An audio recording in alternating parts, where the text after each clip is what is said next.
नमस्कार RT academy आपण मानक स्वागत पिला माने आज आम भिडियो जानुरी 26 उपर सुंदर एवं संक्षिप्त ओडिया भाषण लिखा तेरे चलतु पिला माने डेरी नक भिडियोटी को आरंभ करवा।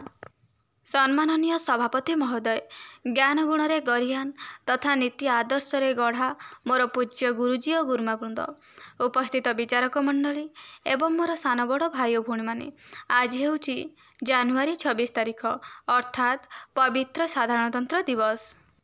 सर्वप्रथमे मु आपण मानक साधारणतंत्र दिवस उपलक्षे हार्दिक शुभेच्छा और अभिनंदन जनाऊँगी।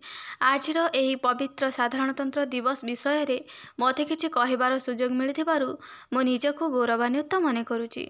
आज आमे समस्ते एही पवित्र त्रिरंगा पताका तले छिड़ा होइछन्ति भारतर 76तम गणतंत्र दिवस पालन करिबा पई।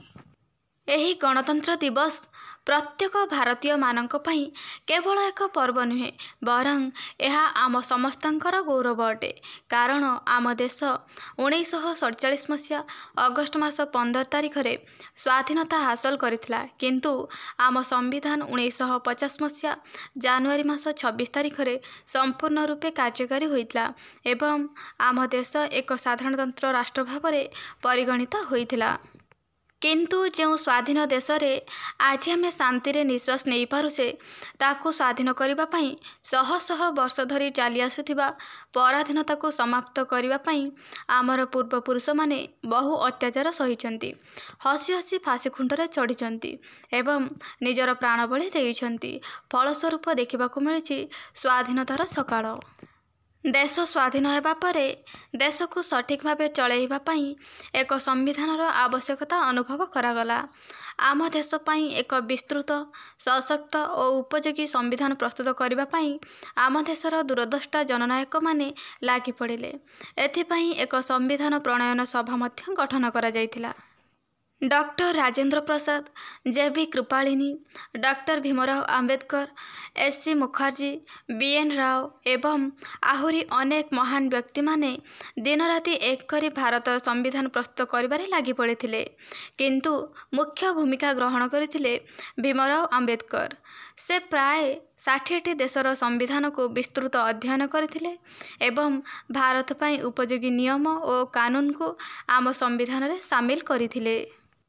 तांकर एही महान कार्य पई तांको भारतीय संविधानर जनक बोली कुहाଯାଏ। शेषे दीर्घ 2 वर्ष 11 मास 18 दिनर अक्लांत चेष्टा और परिश्रमर फलस्वरूप भारतर संविधान प्रस्तुत होइथिला। 1950 मसीहा ठीक आजिर दिन में आम संविधान कार्यकारी होइथिला।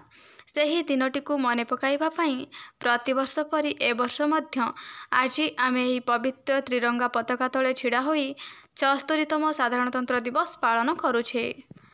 आजिर आह्वान सांप्रतिक और भविष्यतर विभिन्न परिस्थिति और समस्या को टाळिबाकू हेले समस्त देशवासी एक हेबा, एहा ही प्रकृत देशप्रेम।